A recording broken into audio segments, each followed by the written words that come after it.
Hi friends, இந்த வீடியோவில் நாங்கள் செய்ய இருப்பது ஆட்டாமா சப்பாத்தி. வாருங்கள் வீடியோவுக்குள் போகலாம். ஒரு சட்டியில் ஒரு சுண்டுமா போடவும். ஆட்டாமா ஒரு சுண்டு எடுத்து போட்டு உப்பு அளவான உப்பு போட்டு நன்றாக சேர்க்கவும்.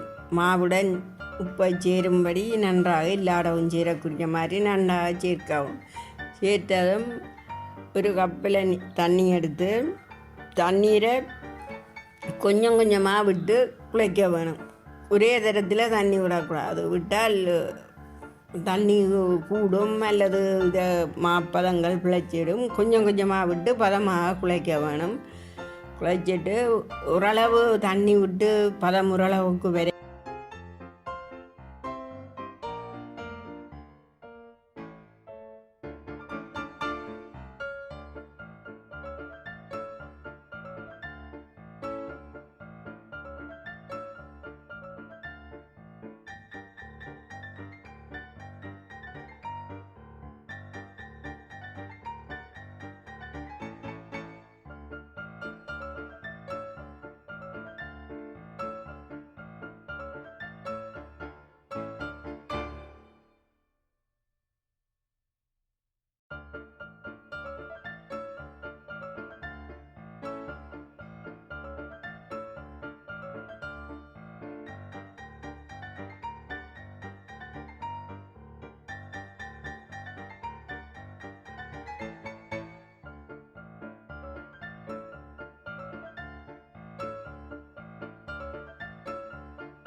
எண்ணெய் கொஞ்சம் விட்டு குழைக்க வேணும். எண்ணெய் விட்டு குழைக்க கையில் விட்டாது நன்றாக மாவை உருட்டி சட்டி அதுக்குள்ளேயே நன்றாக குழைக்க வேண்டும். குழைத்து விட்டு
அதை ஒரு லஞ்சிட்டில் கொஞ்சம் எண்ணெயை பூசிட்டு சுற்றி ஒரு கொஞ்ச நேரம் வைக்க வேணும். அந்த மாவினால் உடனே குழைத்த மாவில் சப்பாத்தியை சுடலாம்.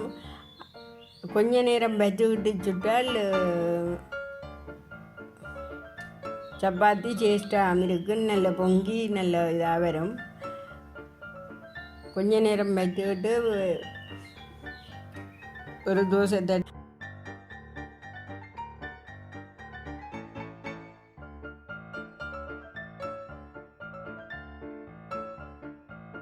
அளவான நெருப்பில் தோசை தட்டை வைத்துவிட்டு சட்டி கொஞ்சம் சூடேற விட வேணும். தோசை தட்டு சூடேறினாலும் கொஞ்சம் நல்லெண்ணெயில் ஒரு சீலையில் தொட்டு பூசிட்டு ஆட்டா மாவை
பதம் எடுத்து சிறிய உருண்டைகளாக உருட்டி போட்டு ஒரு போட்டு உருட்டி எடுக்க வேண்டும். உருட்டி வட்டமாக உருட்டி போட்டு நல்லெண்ணெய் பூசின தோசை தட்டில்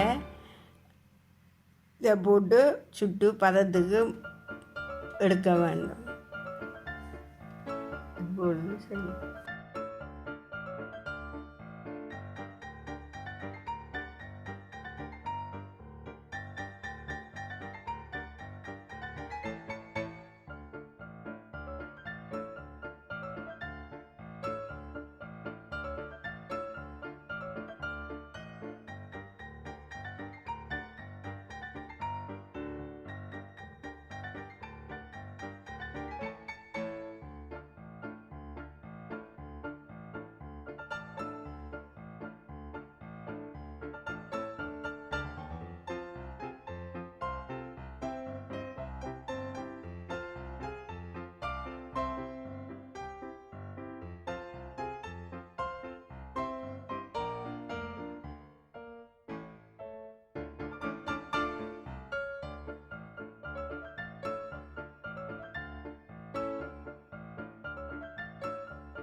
இதனை கடலைக்கறி அல்லது கிழங்கு கறியோட சாப்பிடலாம்.